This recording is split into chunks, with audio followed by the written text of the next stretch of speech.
की बात है, इस दुनिया में कहीं दूर जगह पर कैरेन नाम की प्यारी सी छोटी लड़की रहती थी। वो एक खुश मिजाज लड़की थी जो अपनी माँ के साथ एक छोटे से घर में रहती थी। उसका इंटरेस्ट जिस चीज में होता वो हर उस चीज के बारे में पूछती। आसमान में ये छोटी छोटी रोशनियाँ क्या है माँ? कैरेन, वो तारे हैं बेटा।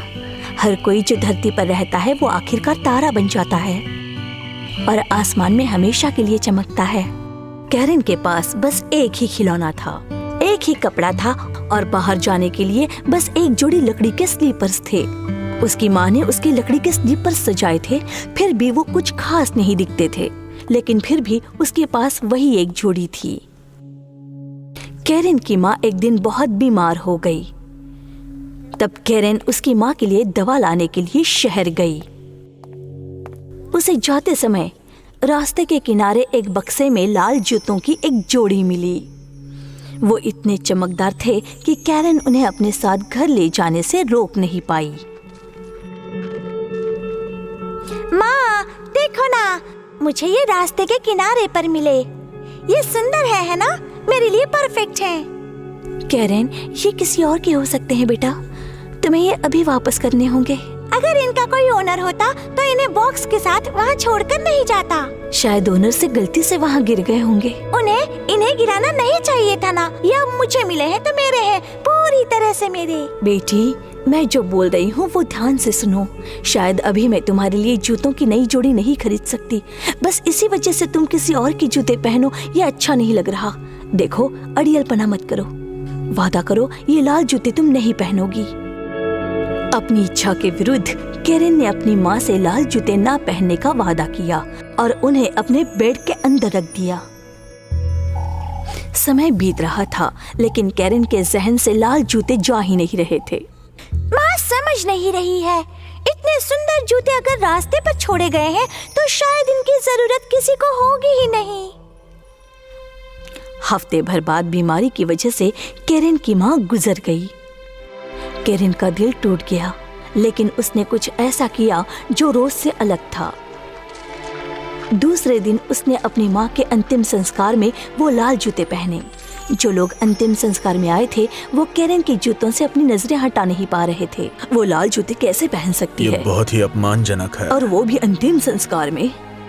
तो दूसरी तरफ कैरेन का इन बातों की ओर ध्यान ही नहीं था, क्योंकि वो अपने लाल जूतों में ही खोई हुई थी। एक दयालु बूढ़ी औरत कब्रिस्तान के पास से जा रही थी। उसने देखा कि ये छोटी बच्ची अनाथ हो गई है और इसलिए उसने बच्ची को गोद लेने की सोची। ओ बेचारी बच्ची, चलो मेरे साथ, मैं तुम्हें रहने के लिए घर दूंगी और साथ ही अच्छा खाना भी दूंगी। तुम्हें अपना नाम कमाने के लिए बहुत मेहनत करनी पड़ेगी। ओह, ये तुम्हारे पैरों में क्या चीज है? इन्हें तुम्हें अपनी माँ के अंतिम संस्कार में पहनने के लिए क्यों चुना? ये अजीब लग रहे हैं, उतारो इन्हें। नहीं, ये मुझे अच्छे लगते हैं, ये मेरे जूते हैं। ओह मेरी बच्ची, ऐसे अड़ियल मत बनो, मैं तुम्हें जूतों की अच्छी जोड़ी दिलवा दूंगी। उस बूढ़ी औरत ने कैरेन को अपने लाल जूते उतारने के लिए मजबूर किया। अपने लाल जूतों को गुड बाय कहते हुए कैरेन का दिल फिर से टूट गया। बूढ़ी औरत के कोई बच्चे नहीं थे। वो कैरेन को ऐसे लाड प्यार करती जैसे कि वो उसी की बेटी हो। उसने कैरेन को घर दिया, पहनने के लिए नए कपड़े दिए और उस बूढ़ी औरत ने उसे नए जूते भी दिलाए।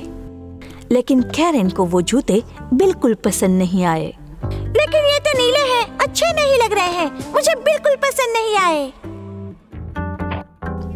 कई सालों तक कैरेन अपने लाल जूते मिस करती रही। वो अब एक सुंदर जवान लड़की बन चुकी थी, लेकिन उसका अड़ियलपना बिल्कुल नहीं बदला था।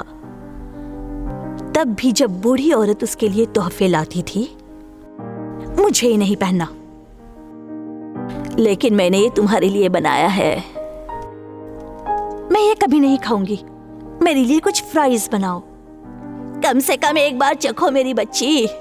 अपना खाना खत्म करने से पहले ही कैरेन टेबल से उठ गई, जिससे बूढ़ी औरत परेशान हो गई। उसने कैरेन के लिए फ्रेंच फ्राइज तैयार किए और कमरे में जाकर दे आई। उसी समय कैरेन अपने नीले जूते उतार रही थी। देखा देखा आपने, मेरे पास जितना है वो सब छोटा हो चुका है, मैं अब बड़ी हो चुकी हूँ। तो कोई बात नहीं बेटी, चलो नए कपड़े और जूतों की खरीदारी के लिए चलते हैं। बूढ़ी औरत और कैरन खरीदारी करने के लिए निकल पड़े। वो देखो ना, बिल्कुल मेरे लाल जूतों जैसे जूते हैं, मुझे यही लेने हैं, चलो ना ले लेते हैं। कैरन, तुम्हें इतने महंगे जूते पहनने की जरूरत नहीं है। तुम्हें ऐसे जूते पहनने चाहिए जो भद्दे ना दिखे और किसी के अंतिम संस्कार पर भी पहन सको। मेरे पास बस एक जोड़ी जूते खरीदने के ही पैसे हैं। चलो काले जूते खरीदते हैं और घर चलते हैं। मैं थक गई हूँ। मुझे फर्क नहीं पड़ता, अगर तुमने दोनों जूते नहीं खरीदे तो मैं नंगे पैर ही चलूंगी। तुम इतनी अड़ियल ना होती तो कितना अच्छा होता मेरी बच्ची। बूढ़ी औरत ने कैरन के लिए काले जूते खरीदे और बचे हुए पैसों से उसने चमकदार लाल जूते भी खरीदे। उन्हें चलकर घर वापस आना पड़ा। बूढ़ी औरत को चलने में काफी तकलीफ हो रही थी और वो कैरन के कदम से कदम नहीं मिला पा रही थी। लेकिन कैरन ने फिक्र नहीं की। उसने अपने लाल जूते लिए और घर की ओर चलने लगी। एक दिन बूढ़ी औरत ने कैरन को बताया कि उन्हें शहर में एक अंतिम संस्कार के लिए जाना पड़ेगा। कैरन, तुम काले जूते ही पहनना, वरना लोग तुम्हारे बारे में बुरी बातें करेंगे। लाल जूते देखने से पहले कैरन ने अपने कमरे में काले जूते देखे। आखिर उसने लाल जूते पहनना तय किया। जब वो घर से बाहर निकले तब उसने लाल जूतों को अपनी स्कर्ट में छुपा दिया ताकि बूढ़ी औरत उन्हें देख ना पाए। फिर भी अंतिम संस्कार में सभी ने कैरन के लाल जूते देख लिए जो उसने स्कर्ट के नीचे छुपाने की कोशिश की थी। अंतिम संस्कार के समय लोग कैरन के जूतों के बारे में आपस में बात करने लगे कि वो कितने अजीब लग रहे हैं। बूढ़ी औरत ने जब ये बातें सुनी तब उसे गुस्सा आया। मैं जो बोलती हूँ उस पर तुम ध्यान क्यों नहीं देती? तुमने फिर से अपने लाल जूते पहन लिए। कैरन, तुम बहुत अड़ियल हो, थोड़ी तो तमीज दिखाओ। उसने कैरन का हाथ अपने हाथ में लिया और अंतिम संस्कार से निकल आई। वहीं से गुजरने वाले बूढ़े सैनिक ने ये सारी घटना देख ली। जैसे ही कैरन और बूढ़ी औरत गाड़ी के पास गए, ये सैनिक वहां पहुंच गया और घुटनों के बल बैठकर कैरन के जूतों से बात करने लगा। अड़ियल बने रहो, बिल्कुल अपने मालिक की तरह, और डांस करते समय चिपक के रहो। फिर सैनिक ने कैरन के पैरों को झटका दिया। अरे सर, प्लीज खड़े हो जाइए, आप क्या कर रहे हैं? ओह, मैं बस तुम्हारे प्यारे लाल डांसिंग जूते देख रहा था। तुम जरूर बेहतरीन डांसर होगी। कैरन बहुत खुश हुई। वो सैनिक को इम्प्रेस करना चाहती थी कि वो एक बेहतरीन डांसर है। उसने बूढ़ी औरत के साथ गाड़ी में बैठने से पहले डांस करना शुरू किया। लेकिन ओह, अरे रे, मैं डांस रोक क्यों नहीं पा रही हूँ? मेरे पैर रुक क्यों नहीं रहे हैं? ये मुझे क्या हो रहा है? कैरन, तुम क्या कर रही हो? वापस यहाँ आओ। फिर भी कैरन गाड़ी के काफी आगे निकल चुकी थी। लाल जूते उसकी बिल्कुल भी नहीं सुन रहे थे। वो उसे जंगल तक लेकर गए, वो उसे पहाड़ों में भी ले गए और वो डांस और बस डांस ही किए जा रहे थे।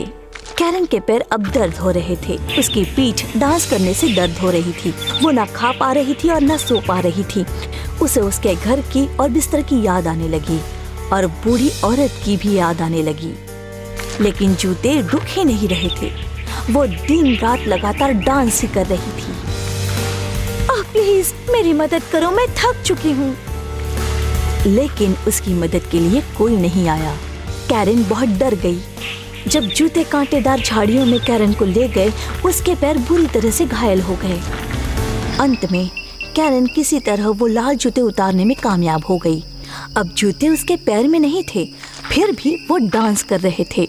कैरन के पैर अब जख्मी हो गए थे। वो लाठी की मदद के बिना खड़ी नहीं हो पा रही थी।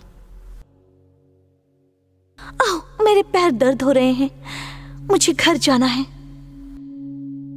कैरन किसी तरह घर पहुंची और डांसिंग लाल जूते उसके पीछे आ गए।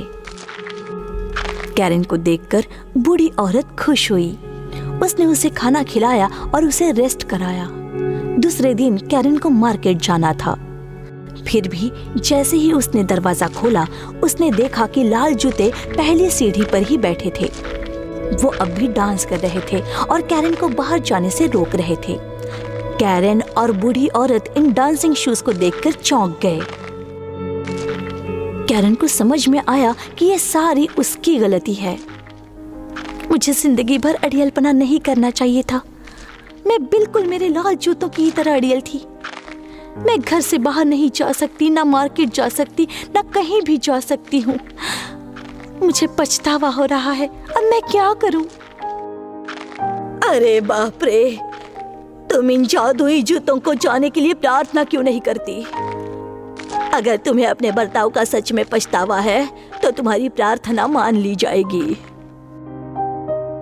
कैरन ने पूरा दिन और पूरी रात प्रार्थना शुरू की। उसने अपनी आंखें खोली और ये देखकर चौंक गई कि शहर का वही सैनिक उसके सामने खड़ा था। बच्ची, मुझे खुशी है कि तुमने अपना सबक सीख लिया। तुम्हें अपने अड़ियलपन का पछतावा हुआ, वैसे ही जूतों को भी हुआ है। ऐसा कहते ही सैनिक और लाल जूते वहां से गायब हो गए। कैरन और बूढ़ी औरत को अब थोड़ी सी शांति महसूस हुई। कैरन अपनी पढ़ाई पर ध्यान देने लगी और फिर कभी लाल जूतों को अपनी जिंदगी में नहीं आने दिया। समाप्त।